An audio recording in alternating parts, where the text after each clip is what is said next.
Hello. അപ്പോൾ എനിക്കിപ്പോൾ 8ാം മാസം ഓടിക്കൊണ്ടിരിക്കുകയാണ് കേട്ടോ. അപ്പോൾ എൻ്റെ 8ാം മാസത്തിൽ ഒരു ഡേ ഇൻ മൈ ലൈഫ് കണ്ടാലോ. ഞാനും അപ്പുക്കുട്ടനും കൂടി ഒരുമിച്ചാണ് എണീറ്റിട്ടുണ്ടായിരുന്നത്. അപ്പോൾ എനിക്ക് വന്ന് പുറത്ത് നോക്കുമ്പോൾ ഒരാൾ മൂടി പൊതിച്ച് കിടന്ന് ഉറങ്ങണ കണ്ട. അത് കഴിഞ്ഞ് നോക്കുമ്പോൾ അപ്പുക്കുട്ടൻ ഓടി കയറി പോകുന്നുണ്ട് ജനലുടെ മുകളിലേക്ക്. പിന്നെ നോക്കിയപ്പോൾ ഞാൻ മനസ്സിലായത് അമ്മ അവിടെ ബ്രഷ് എടുത്തിരിക്കുന്നുണ്ട്. പല്ല് തേക്കാമെന്ന് പറഞ്ഞ് ഇങ്ങനെ മടിയുള്ളൊരു സാധനത്തിന് ഞാൻ എൻ്റെ ജീവിതത്തിൽ കണ്ടിട്ടില്ല. അപ്പോഴേക്കും ആൾ ഓടിക്കയറി. ഇത് കഴിഞ്ഞ ജന്മത്തിൽ എന്തോ കുട്ടിക്കുറങ്ങനോ എന്തോ ആയിരുന്നു തോന്നുന്നുണ്ട്. അത് കഴിഞ്ഞ് നോക്കുമ്പോൾ അമ്മയ്ക്ക് അവനെ പിടികിട്ടിയിരിക്കുകയാണ്. പിന്നെ ഇവിടെ ഒരു ഗുസ്തിയാണ് നടക്കുക. കാരണം മലത്തി പിടിച്ചിട്ടും കിടത്തി പിടിച്ചിട്ടും ഒക്കെ പല്ലൊന്ന് തേച്ച് വെളുപ്പിച്ചെടുക്കാനുള്ള യുദ്ധമാണ്. അപ്പോൾ അവരവിടെ യുദ്ധം വെട്ടട്ടെ എന്ന് വിചാരിച്ച് ഞാൻ നേരെ പോയിട്ട് ജനലൊക്കെ ഒന്ന് തുറന്ന് ശുദ്ധവായൊക്കെ ഒന്ന് ശ്വസിച്ചു. അത് കഴിഞ്ഞിട്ട് പിന്നെ ഞാൻ നേരെ ദോശ ഉണ്ടാക്കാനുള്ള പരിപാടിക്കാണ് കേട്ടോ. അപ്പോൾ ഗോതമ്പ് ദോശയായിരുന്നു. ഞാനിതിലാണെങ്കിൽ ഇന്നലെ ഓംലെറ്റ് ഉണ്ടാക്കി വെച്ച കാരണം കൊണ്ട് തന്നെ അതിനൊന്ന് ദോശയ്ക്ക് പിടിക്കാൻ ഇത്തിരി ബുദ്ധിമുട്ടുള്ള പോലെയായിരുന്നു. അപ്പോൾ അങ്ങനെ ദോശയൊക്കെ എടുത്ത് വെച്ച് നോക്കി നോക്കുമ്പോൾ ഒരാളോട് മൂടിപ്പൊതച്ച് എണീക്കാൻ വയ്യാതിരിക്കുന്നുണ്ട്. അപ്പോൾ അപ്പുകുട്ടൻ പോയിട്ട് ആളെ ഉഷാറാക്കി കൊണ്ടുവരുന്നുണ്ട്. പിന്നെ ഞാനാണെങ്കിൽ നല്ല വെള്ളം കൂടിയാണ്. ഇപ്പോൾ നല്ലോണം വെള്ളം കുടിക്കും രാവിലെ എണീറ്റ് കഴിഞ്ഞാൽ. ഏട്ടനാണെങ്കിൽ പോകാൻ നേരത്തെ ചീര പൊട്ടിച്ചേരുകയാണ്. എനിക്ക് ബ്ലഡ് കുറവുള്ള കാരണം കൊണ്ട് തന്നെ ചീര തിരിച്ചേ അടങ്ങുമെന്ന് പറഞ്ഞിട്ടാണ്. അപ്പോൾ ആ ചെടി മുറിക്കണ്ടെന്ന് പറഞ്ഞ ഒരുത്തനും ഇവിടെ കരച്ചിലായിരുന്നു. അപ്പോൾ അവനെ സമാധാനിപ്പിക്കാൻ വേണ്ടി ഏട്ടൻ എടുത്ത് കൊണ്ടുപോയിക്കാണ്. അത് കഴിഞ്ഞ് ഒരു റൗണ്ട് ചുറ്റിലൊക്കെ കഴിഞ്ഞ് അവനോട് ആക്കിയിട്ടാണ് ഏട്ടൻ പണിക്ക് പോകുള്ളൂ. ആ ഗ്യാപ്പിൽ ഞാൻ നേരെ പോയിട്ട് എൻ്റെ ബ്രേക്ക്ഫാസ്റ്റ് കഴിച്ചു. പിന്നെ നേരെ കുറേ പാത്രങ്ങളും കാര്യങ്ങളൊക്കെ കഴുകാനുണ്ടായിരുന്നു. അപ്പോൾ അതൊക്കെ ഒന്ന് കഴുകി വെക്കാനുള്ള പരിപാടിയിലായിരുന്നു കേട്ടോ. അപ്പോൾ അതൊക്കെ കഴിഞ്ഞ വഴിക്ക് സ്ഥിരമുള്ള പരിപാടികളൊക്കെ തന്നെ അടിച്ചു വാരൽ തുടയ്ക്കൽ കാര്യങ്ങളൊക്കെ ചില ദിവസങ്ങളിൽ അമ്മയാണ് കേട്ടോ അടിച്ചു വരാറുള്ളത്. ഇന്നാണെങ്കിൽ രാവിലെ അത്യാവശ്യം നല്ല ഗുസ്തിക്ക് അമ്മ നിന്ന കാരണം കൊണ്ട് തന്നെ ഞാനാണ് ഇന്ന് അടിച്ചു വരാനും കാര്യങ്ങൾക്കൊക്കെ നിന്നിട്ടുണ്ടായിരുന്നത്.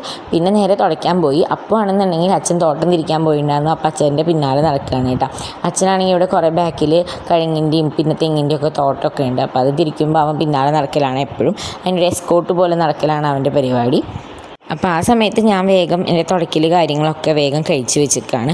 പിന്നെയാണെന്നുണ്ടെങ്കിൽ ചീര അമ്മ കഴുകി വെച്ചിട്ടുണ്ടായിരുന്നു. അപ്പോൾ അത് അരിഞ്ഞു കൊടുക്കാൻ പോകലാണ്. ഇനിയിപ്പോൾ ഭർത്താവ് ചീര മുറിച്ച് തന്നിട്ട് ഇനി അത് കഴിച്ചില്ല എന്നുള്ള പരാതി പാടില്ലല്ലോ. അപ്പോൾ അത് കാരണം കൊണ്ട് തന്നെ അതൊക്കെ വേഗം അരിഞ്ഞ് സെറ്റാക്കി വെച്ചു. അത് കഴിഞ്ഞിട്ടാണ് ഞാൻ എൻ്റെ പൂന്തോട്ടത്തേക്ക് ഒന്ന് ഇറങ്ങിയത് കേട്ടോ. അപ്പോൾ കുറേ പൂക്കളൊക്കെ പുതുതായിട്ട് വിരിഞ്ഞ് നിൽക്കുന്നുണ്ട്. എനിക്കെൻ്റെ ഗാർഡനിൽ ഏറ്റവും ഇഷ്ടമുള്ളൊരു പൂവാണിത്. ഇതാണെന്നുണ്ടെങ്കിൽ മരമുല്ല എന്നാണ് അവർ പേര് പറഞ്ഞത്. ഇത് ആശിച്ച് മേടിച്ചിട്ടുണ്ടായിരുന്നതാണ് കേട്ടോ ഞാൻ. ഇപ്പോൾ അതിങ്ങനെ ഇടയ്ക്കിടയ്ക്കൊക്കെ പൂവിടുന്നുണ്ട്. പക്ഷേ അത് നല്ല മരം പോലെ ആയിക്കഴിഞ്ഞാൽ നല്ല രസമാവും എന്നാണ് ഞാനൊരു വീഡിയോയൊക്കെ വെച്ച് കണ്ടക്കണത്. അത് കഴിഞ്ഞ് പിന്നെ ചെടി നനയ്ക്കലിന് നിന്നു. പിന്നെ നേരെ തുണി തിരുമ്പാനും കാര്യങ്ങൾക്കൊക്കെ നിന്നു. മെഷീൻ ഉണ്ടായിരുന്നു. ഇപ്പോൾ കറണ്ട് ഇല്ലാത്ത കാരണം കൊണ്ട് പിന്നെ നേരെ തുണി കല്ലിൽ തന്നെ വെച്ച് തിരുമ്പാമെന്ന് വിചാരിച്ച് അങ്ങനെ വേഗം തിരുമ്പാനും കാര്യങ്ങൾക്കൊക്കെ നിന്നു കേട്ടോ. അത് കഴിഞ്ഞിട്ട് പിന്നെ നേരെ തോരടൽ കാര്യങ്ങളൊക്കെയാണ് സ്ഥിരമുള്ള നമ്മുടെ പണികളൊക്കെ തന്നെയായിരുന്നു ഉണ്ടായിരുന്നത് ഇന്ന്. പിന്നെ അപ്പൂനെ വെളുപ്പിച്ച് കുളിപ്പിച്ചെടുക്കലൊക്കെ അമ്മയുടെ പരിപാടിയായിരുന്നു. അപ്പോൾ അമ്മ ആ കാര്യങ്ങളൊക്കെ നേരെ വേഗം നോക്കിയിട്ടുണ്ടായിരുന്നു.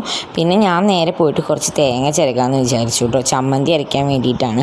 അപ്പോൾ എനിക്കാണെന്നുണ്ടെങ്കിൽ മാങ്ങയും തേങ്ങയും ചമ്മന്തി ഭയങ്കര ഇഷ്ടമാണ്. അപ്പോൾ ഒരുത്തം നോക്കി അതിൻ്റെ ഉള്ളിൽ നിന്ന് കൈയിട്ട് വരാൻ വരുന്നത് ഞാൻ കുഞ്ഞുകുട്ടിയാകുമ്പോൾ ഇതിങ്ങനെ തന്നെയായിരുന്നു കേട്ടോ. തേങ്ങ ചിരകുമ്പോൾ അതിൻ്റെ ഇടയിൽ നിന്ന് കൈയിട്ട് വരില്ലെങ്കിൽ ഒരു സമാധാനമില്ല. പിന്നെ നേരെ പോയി മാങ്ങയൊക്കെ അരിഞ്ഞു. അപ്പൂനാണെന്നുണ്ടെങ്കിൽ അതിൻ്റെ ഇടയിൽ മാങ്ങ കഷ്ണം കഴിക്കാൻ ഭയങ്കര ഇഷ്ടമാണ്. ഈ ചിക്കന് പുളിപ്പൊന്നും ഇല്ലെന്ന് തോന്നുന്നുണ്ട്. അത് കഴിഞ്ഞ് എൻ്റെ ഫേവറേറ്റ് ചമ്മന്തി അരച്ചു. എനിക്ക് ഈ ഇലക്കറികളുടെ കൂടെ ഈ ചമ്മന്തി ഉണ്ടെന്നുണ്ടെങ്കിൽ പിന്നെ വേറെ ഒന്നും വേണ്ട. എനിക്ക് അത്രയ്ക്ക് ഇഷ്ടമാണെന്ന് പറഞ്ഞാലാവില്ല. അപ്പോൾ അമ്മയാണെന്നുണ്ടെങ്കിൽ അവൻ്റെ കളിപ്പാട്ടത്തിൻ്റെ കൂടെ കളിക്കാനിരുന്നിട്ട് അവന് ചോറ് കൊടുക്കലൊക്കെയാണ്. അത് കഴിഞ്ഞ് ഞാൻ നേരെ ഫുഡ് കഴിക്കാനിരുന്നു. അപ്പോൾ ചീരക്കറിയും പിന്നെ എൻ്റെ ചമ്മന്തിയും ഒക്കെ കൂടി കുഴച്ച് നല്ലപോലെ അങ്ങോട്ട് അകത്താക്കിയിട്ടുണ്ടായിരുന്നു. സോ എനിക്ക് ഈ ചമ്മന്തിയുടെ കാര്യം പറയാണ്ട് പറ്റില്ല. അത്രയ്ക്ക് എനിക്കിത് ഭയങ്കര ഇഷ്ടമാണ്. അത് കഴിഞ്ഞ് നോക്കുമ്പോൾ അമ്മ അപ്പൂനെ ഉറക്കാണ് കേട്ടോ. അംഗനവാടി ഇല്ലാത്ത ദിവസങ്ങളിലൊക്കെ ഇങ്ങനെയാണ് ഉറക്കൽ. അത് കഴിഞ്ഞ് വൈകുന്നേരം നോക്കി നോക്കുമ്പോൾ അമ്മ ഉണക്കാനിട്ടുണ്ടായിരുന്ന അരിമുറുക്കും മുളകും കാര്യങ്ങളൊക്കെ അവ എടുത്ത് കൊണ്ടുവരികയാണ്. പിന്നെ ഞാൻ എൻ്റെ അടിച്ചുവരൽ കാര്യങ്ങളൊക്കെ നിന്നു. ഇപ്പോൾ മഴയൊക്കെ പെയ്തതായി കാരണം കൊണ്ട് തന്നെ ഇപ്പോൾ ഇലകളൊക്കെ ഒന്നിങ്ങനെ ഇതായി വന്നിട്ടുണ്ട്. അപ്പോൾ അതൊക്കെ വേഗം ഒന്ന് അടിച്ച് നീക്കാമെന്ന് വിചാരിച്ചു. മഴ പെയ്ത് കിടക്കുമ്പോൾ അത്ര എളുപ്പമില്ല അത് അടിച്ച് നീക്കാൻ വേണ്ടിയിട്ട്.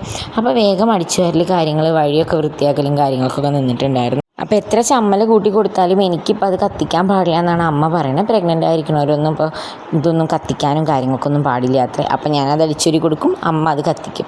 അത് കഴിഞ്ഞ് ഒരുത്തന്നെ മേല് കഴുകിക്കൽ കഴിഞ്ഞിട്ട് കുപ്പായി ഇട്ട് കൊടുക്കണതാണ് ഈ കാണുന്നത്. ഇത് ശരിക്കും എന്തോ സർക്കസ് എന്നോ എന്തെന്നോ ഇറങ്ങി വന്നതാണ്. ഇത് മുൻജന്മത്തിൽ അവിടെ എവിടെയോ ആയിരുന്നു. മൊത്തം സർക്കസ് മാത്രമേ ഉള്ളൂ കയ്യിൽ. ഒരു ആൺകുട്ടിയുടെ അമ്മയാവുക എന്ന് പറഞ്ഞു കഴിഞ്ഞാൽ ഇത്രയും പണിയുള്ളൊരു പരിപാടിയാണെന്ന് എനിക്കിപ്പോഴാണ് മനസ്സിലായിട്ടുള്ളത്. അത് കഴിഞ്ഞപ്പോൾ ഞാൻ തുണിയൊക്കെ മടക്കി വയ്ക്കാൻ നിന്നു. പിന്നെ നേരെ ചായ കുടിക്കാൻ ഞാൻ നിന്നു. അപ്പോൾ കായ വറുത്തതും പിന്നെ ഈ ഒരു മുറുക്കുമാണ് ഉണ്ടായിരുന്നത് കേട്ടോ. അച്ഛൻ പരിപാടിക്ക് പോയിട്ട് കൊണ്ടുവന്നതാണ് കായ വറുത്തത്. അത് കഴിഞ്ഞിട്ടാണ് ഞാൻ കുളിക്കാനുള്ള കാര്യങ്ങളൊക്കെ നിന്നത്. അപ്പോൾ ചില ദിവസങ്ങളിലാണ് തലയിൽ ഇങ്ങനെ എണ്ണയൊക്കെ തേച്ച് മസാജൊക്കെ ചെയ്ത് നേരെ കുളിക്കാറുള്ളത്. അത് കഴിഞ്ഞപ്പോൾ അമ്മയാണ് വിളക്കുകൊളുത്തലും കാര്യങ്ങളൊക്കെ ഉണ്ടായിരുന്നത്. പിന്നെ നൈറ്റ് ഇപ്പോൾ ചപ്പാത്തി അല്ലെങ്കിൽ ഗോതമ്പ് ദോശയാണ്, ഏട്ടന് ഇപ്പോൾ അതൊക്കെയാണ് വേണ്ടിയെന്നാണ് പറഞ്ഞിട്ടുള്ളത്. അപ്പോൾ അത് കാരണം കൊണ്ട് തന്നെ ഞാൻ വേഗം ചപ്പാത്തി പരത്താനുള്ള കാര്യങ്ങൾക്ക്, അത് ചൂടാനുള്ള കാര്യങ്ങൾക്കൊക്കെ നിന്നു. ചപ്പാത്തിയാണെങ്കിൽ ഞാൻ അങ്ങനെ ഡബിൾ ഡെക്കറാണ് ഉണ്ടാക്കാറ് കേട്ടോ. അപ്പോൾ അത്രയൊക്കെയാണ് ഇന്നത്തെ